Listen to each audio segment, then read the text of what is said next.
Warning, this video may contain spoilers. Hey everybody, WK Reviews right here. Now, before I start the video, I want to make a little thing, alright?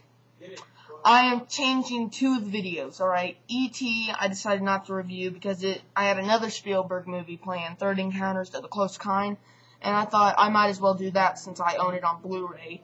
And the original War of the Worlds, I haven't really come up with anything yet, but anyway, E.T. is now being replaced by Battle L.A. because I just got this movie and I decided, you know, I also thought my entire season, the ones I chose, were all really, really good movies, and I thought that wouldn't be fair. I thought I'd give them all 10 out of 10s and stuff, and I just felt like I needed to change it up a bit. So let's begin.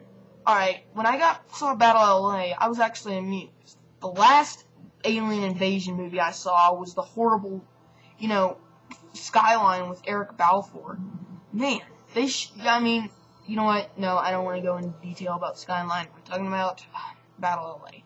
So, I was a little bit skeptical when I was watching Battle L.A. But when I did see it, it was a pretty good movie, and I'm about to talk about it. The whole story is revolving about a, you know, staff sergeant in the Marine Corps named Sergeant Nance. He's about to leave when all of a sudden these meteors start to attack Los Angeles.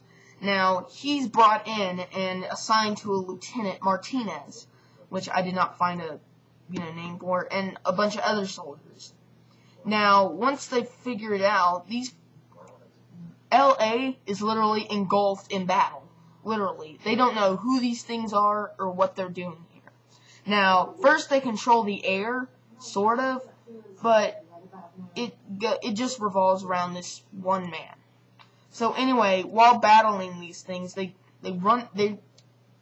really, really scared, alright? First of all, they think that they don't know what they're doing here at all, and these things are really nasty, alright? And I mean really nasty. I mean, just look at these things. I'll talk about them later.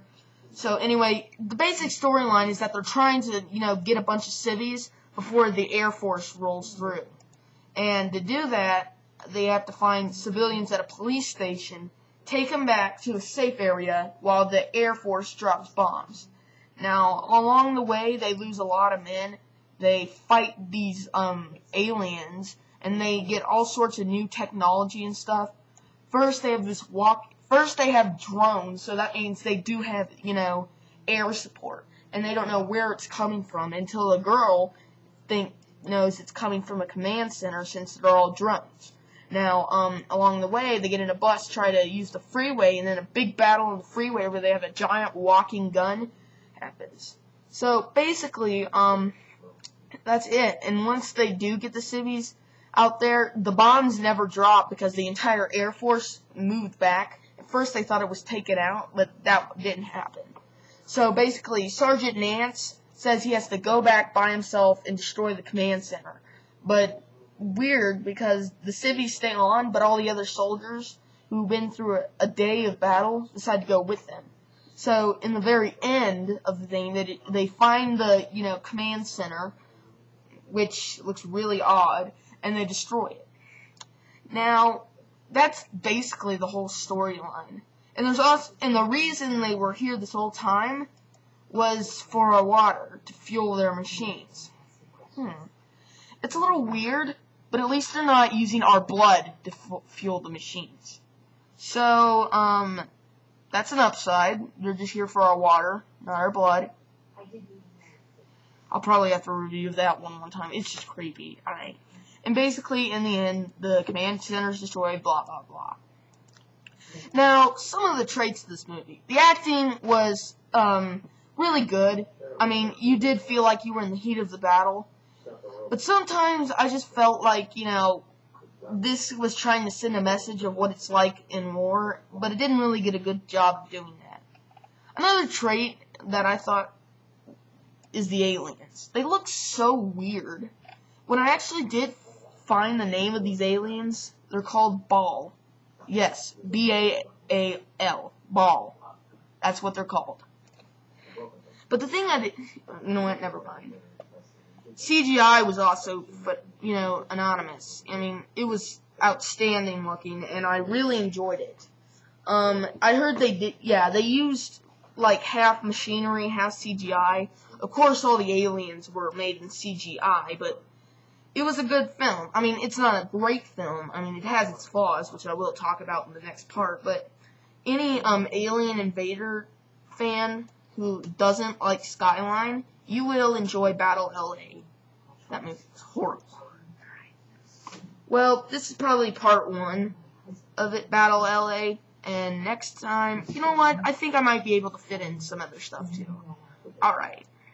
Some personal thoughts I thought was really weird was the aliens.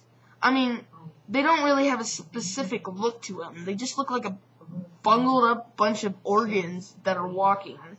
It's really odd, and it's just kind of weird, alright? At least, like, War of the Worlds was, specific on what the aliens looked like. But all in all, there's nothing really I can complain about.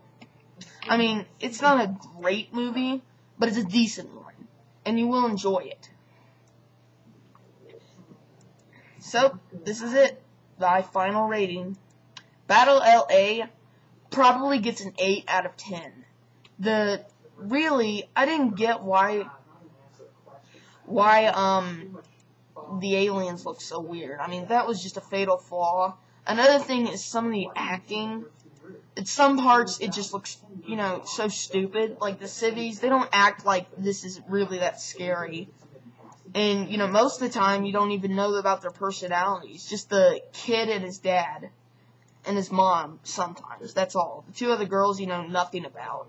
But the acting, by the soldiers was somewhat good. Other times, it was bad. For more reviews, check out my channel, and please subscribe.